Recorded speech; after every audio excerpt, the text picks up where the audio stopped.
Llegar a tener conciencia de lo que se hizo es pero muy difícil. Ecuatorianos están opinando sobre el tema de la invasión a México. Unos consideran una payasada, otros consideran lo peor, en fin, pero créanme que haber invadido a México ya nos está trayendo consecuencias graves. Vean ustedes el canal de la integración mexicana, increíble. Vean ustedes cuántas cosas se han hecho que Ecuador se las está perdiendo. Pero, sin embargo, este muchacho sigue pensando y agrediendo a México. Lo agrede cada vez en cuando. ¿Se acuerdan de la entrevista en Sucre? Dijo que era uno de los peores socios comerciales. Uno de los peores socios comerciales. ¿Qué tienen en la cabeza? ¿Cuándo va a cambiar? Ojalá nunca más elijamos esta clase de presidentes, porque eso sería arruinar al país ecuatoriano. Pero vamos a ver las opiniones que dan sobre esta payasada. Y al mismo tiempo, claro, la señora hizo alusión al proceso que se está ventilando en la Corte Internacional de Justicia, que es el máximo tribunal y órgano de administración de justicia de Naciones Unidas, que resuelve precisamente los conflictos entre los distintos estados. Y la señora hizo una afirmación que además es falsa, cuando ella dijo que esto ya se había resuelto a favor de Ecuador.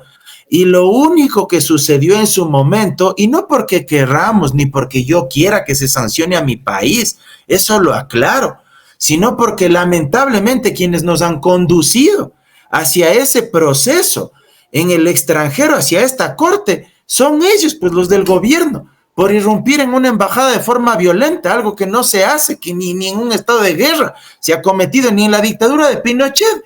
Ni Pinochet se atrevió a tanto, pues. Entonces, ellos nos condujeron a ese hecho. Y yo no deseo que sancionen a mi país, como ninguno de ustedes y como ningún ecuatoriano y ecuatoriana. Pero lo que sucedió en su momento no fue que ya se exoneró, se absolvió al Ecuador de la responsabilidad. Lo que sucedió fue que la Corte Internacional de Justicia no aceptó las medidas cautelares que había solicitado México porque la Corte consideró que el peligro latente que existía en su momento en contra de la embajada ya se había superado porque el propio Estado ecuatoriano a través del gobierno se había comprometido, había dado su palabra, había dado señales inequívocas de que ya no se iba a volver a repetir un hecho de esa naturaleza y que los bienes, los documentos que existían en la casa donde funcionaba la embajada mexicana se iban a precautelar y se iba a permitir que personal de la embajada mexicana pueda retirarlos en paz y pueda trasladarlos a su país. Pero no es que la Corte Internacional de Justicia ya dijo, aquí no ha pasado nada y Ecuador está absuelto de esto. No, el proceso sigue en curso y algún momento, más temprano que tarde, se resolverá. Y aunque nos duela y aunque no querramos, reitero, porque hay que ser enfáticos en esto, luego editan, mutilan los videos y dicen, es que el Mauro, Luchito, Richard quieren que se sancione al Ecuador. No, no es así. Pero lamentablemente, como se dieron las cosas, más temprano que tarde terminarán por sancionar al Estado ecuatoriano. Sí, doctor. A ver, ¿qué consecuencias nos va a traer toda esta situación en el país, doctor? En México, relacionado a que ya se inician inclusive demandas contra Daniel Noboa. Entiendo que Alemania se ha sumado a las demandas. ¿Es contra Daniel Noboa? ¿Es contra el país? ¿Qué mismo va a pasar, doctor? Sí, bueno, yo creo que, a ver, les tengo una mala y una buena, ¿sí? Vamos con las dos. La mala es que me parece que están haciendo mucha expectativa sobre alguna incidencia directa que puede acontecer desde las sentencias o desde la sentencia de la Corte Internacional de manera directa, porque ahí no está la carne. Es decir, Por ejemplo, en las medidas provisionales, ¿qué podría pasar? Para mí, las van a otorgar y la Corte Internacional puede decir, bueno, le ordena al Ecuador que busque mecanismos para que entregue los bienes, ¿sí? Para que resguarde los registros diplomáticos, para que busque también formas en las cuales se puedan devolver todos los enseres personales de los diplomáticos, porque el tema de la medida provisional únicamente fue sobre el tema de la garantía de los bienes dejados por la ligación diplomática. No, eso va a pasar, ¿no? O sea, no esperemos que la Corte diga devuélvalo a Glass, porque eso no va a pasar en medidas provisionales. Y en sentencia, lo más probable es que tengamos una sentencia negativa contra el Estado que ordene la reparación integral. Ahí van a tener que cuantificar, que reconozca que Ecuador violentó, que genere un precedente. No lo van a poder expulsar al Ecuador porque eso no es competencia de la Corte Internacional, sino de la Asamblea General. Entonces, lo que puede pedir la Corte Internacional es que se ponga a disposición de la Asamblea General que evalúe la permanencia o no del país, ¿no? La carne está por el sistema interno ecuatoriano. Ahí es lo grave para quienes han estado inmersos en estas violaciones, es que si hay sentencia internacional, ¿verdad? La Ley Orgánica de Garantías Jurisdiccionales y Control Constitucional, que son las que reconocen obviamente la vigencia y ejecutabilidad, tiene un mecanismo en el cual se ordena que la Procuraduría inicie procesos de repetición. ¿Ok? Y esos procesos de repetición, que significa que, como estoy sentenciado como Estado, tengo que iniciar procesos civiles y penales contra quienes dieron origen a estas violaciones, tendría como consecuencia que se abran procesos penales o civiles contra los que estuvieron inmersos dentro de las distintas escalas, podríamos decir, de la cadena de mando, ¿sí? Relacionada justamente con la intervención, empezando desde el presidente de la República, ¿no? Yo creo que ahí es donde creo que vamos a ver realmente, porque se van a tener, si es que hay sentencia, se van a tener que abrir procesos internos de repetición, civiles y penales, ¿sí? Pero en el plano internacional, las sentencias son un poquito como, medias como flácidas, o sea, no vamos a ver algo directo que diga que porque por competencia la Corte Internacional no puede ordenar enjuiciamiento penal de Noboa, ni puede ordenar directamente alguna medida contra Noboa, ¿no? Eso no va a pasar en Corte Internacional, ¿sí? Pero ya en el momento en que Ecuador tenga una sentencia internacional, tendrán las autoridades aquí ecuatorianas que iniciar obligatoriamente los procesos de repetición, ¿no? A ver, ahí para explicarle mejor a la gente, una vez que la Corte Internacional emita su sentencia, que eso no va a pasar, entiendo ahora, eso demora mucho tiempo, doctor. Puede demorar un año y medio, no más de eso. Sí. Ya, posiblemente Noboa ya ni esté. Pero los juicios de repetición, ¿contra quién? ¿Contra Noboa o contra el Estado? Contra Noboa, porque son juicios de repetición, son personales. Las sentencias son contra los estados. ¿Ya? La sentencia de la Corte Internacional de Justicia es contra el Estado, contra Ecuador. Pero los juicios de repetición son personales, contra las autoridades que dieron origen a las violaciones. Y ahí sí, obviamente, podría iniciarse un proceso civil y penal contra Noboa y contra el resto de autoridades que podrían estar inmersas en estas violaciones, ¿no? Ahora, ¿qué le implica al Ecuador en este momento haber roto relaciones con México en términos de comercio, en términos jurídicos, en términos de legalidades? Bueno, sí, ya el impacto no judicial, ¿verdad? El impacto indirecto es que Ecuador se lo ve como un país con una democracia inestable, ¿verdad? Muy amenazante para cualquier tipo de inversión pública o privada, porque ningún país va a querer, obviamente, que allanen su embajada. Es un mal precedente para toda la región.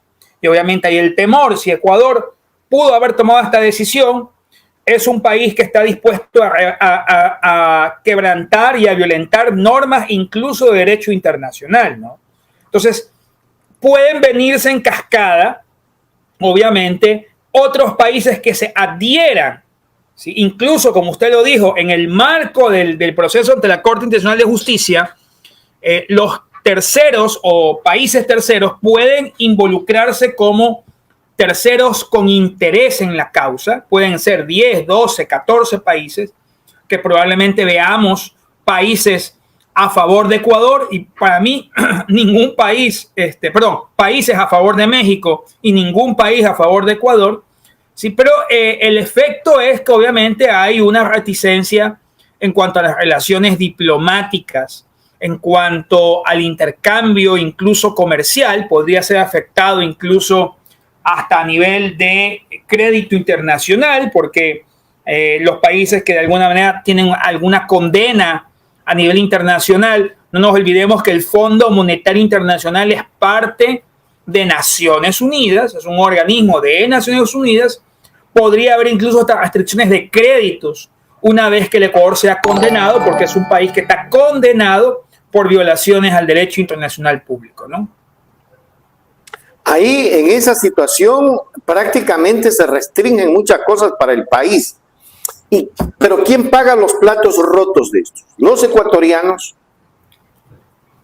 Por eso es importante, si hay sentencia, iniciar los juicios de repetición.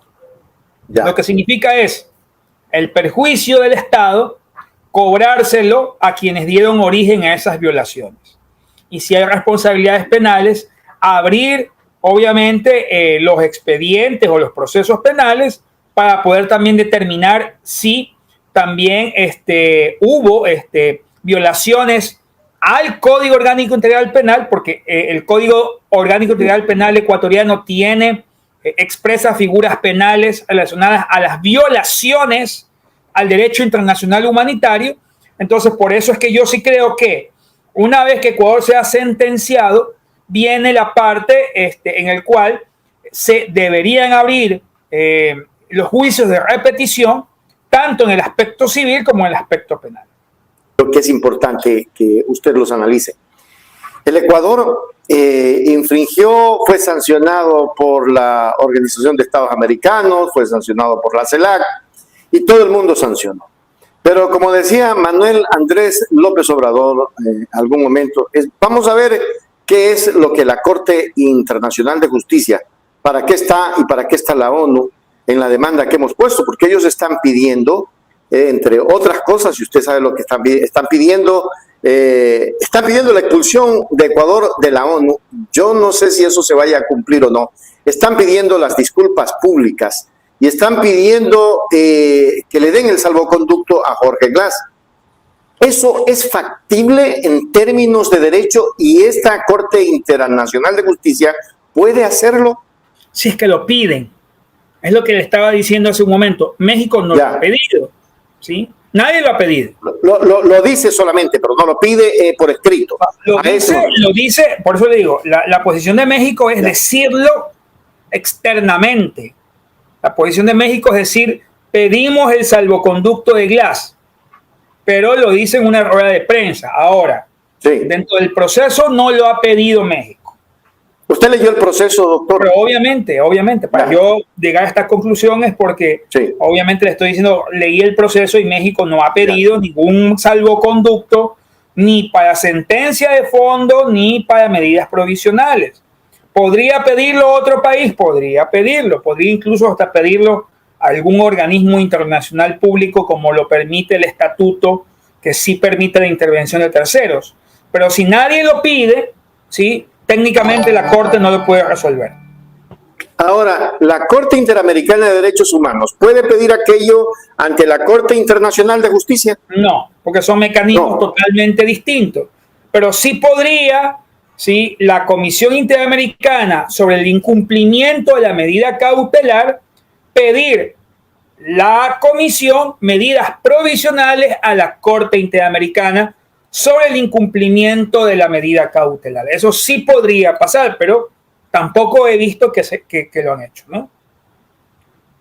Bueno, en todo caso, de lo que sacamos como conclusión es que no han hecho todas las gestiones para solucionar el problema. Ahora, el señorito tampoco va a pedir disculpas públicas. ¿Qué va a pasar si a pesar de la sentencia Ecuador no cumple, doctor, con nada de lo que pide México? Bueno, Ecuador tiene mecanismos internos para ejecutar sentencias. Si Ecuador no quiere cumplir, yo puedo presentar sobre la base de la sentencia de la Corte Internacional, puedo pedir una acción de incumplimiento ante la Corte Constitucional, puedo incluso pedir medidas cautelares a nivel interno o a través del mecanismo del contencioso administrativo. Es decir, afortunadamente Ecuador sí tiene mecanismos para poder ejecutar sentencias internacionales, ¿no? Eso, yo en realidad de lo que he litigado más de 20 años, jamás he visto que Ecuador ha incumplido una corte internacional. Más es por el lado donde usted dice, ¿no? Que cuando ya viene la repetición, usualmente, los que están metidos en estas cosas andan enfugados, andan por los techos, andan, para que no les coja la repetición o los procesos penales, ¿no? Sí, pero incumplimiento como tal, hay que decirlo que Ecuador no ha incumplido ninguna sentencia a nivel internacional, pero existen los mecanismos para poder ejecutarla. Si es que el presidente Noboa no estuviese en funciones, cuando se inicien los mecanismos de repetición, habrán que iniciarlos en ausencia y eventualmente, si hay alguna sentencia, pues incluso usar el mismo mecanismo de extradición ante un sentenciado por algún delito contra el derecho internacional humanitario. Ahora, Noboa en efecto violó los derechos humanos de Jorge Glass al ordenar, porque la ministra Palencia y todos los que están involucrados han dicho que la orden la recibieron de Daniel Noboa, doctor. A confesión de parte, relevo de prueba, ¿sí? Si es que tenemos varias, podríamos decir, afirmaciones de ministros que tienen que ver con la cadena de mando, en el sentido de que fue el señor Noboa el que ordena directamente, ¿sí? Es un mecanismo válido en el marco del derecho internacional de los derechos humanos para poder eximirse de responsabilidad, es decir que no participó en la cadena de mando o que se le advirtió al presidente que estaría cometiendo algún acto en contra del derecho internacional humanitario. Eso ya tendría que vérselo ya dentro de un proceso penal, principalmente que tenga que ver con violaciones a alguno de los tipos penales del derecho internacional humanitario, tendría que vérselo ya dentro del procesamiento. Una payasada que la estamos pagando nosotros los ecuatorianos, porque Ecuador, el país está en la indefensión. El Ecuador ha vuelto a atacar a México, diciendo que somos uno de los peores socios, que México es uno de los peores socios. Noboa, encima de eso, no reconoce a Claudia Sheinbaum como presidente. Lo mismo que Milei. Dos guasones. ¡Qué bestia! Por culpa de Estados Unidos, Ecuador agredió a México. ¿Sabe por qué? Porque lo obligaron, pues. ¿Sabe por qué? Porque querían que México reaccione, mande militares, Estados Unidos mandaba militares, y ahí está la guerra. ¿Qué les parece? Los migrantes ecuatorianos están en sumo peligro. Muy en peligro. Y ahora sí creemos que necesitamos con urgencia que la Corte Internacional de Justicia se pronuncie y que se pronuncie de una vez por todas para saber a cómo nos toca. Porque los ecuatorianos no vamos a pagar lo que un presidente malcriado, insolente, ha hecho con una nación hermana. Que la paguen ellos. Ellos son los culpables, ellos son los responsables. Los del gobierno son los responsables. Y ellos son los que tienen que pagar con creces lo que le han hecho a México. No nosotros. Nosotros no le dimos, oiga, vaya, invada México. Oiga, en una consulta hemos querido que se invada México. Jamás. Nuestros hermanos mexicanos los queremos y los queremos mucho. Así es que esta payasada la vamos a pagar muy caro. Suscríbase a nuestro canal. Suscríbase ya. El canal de la información.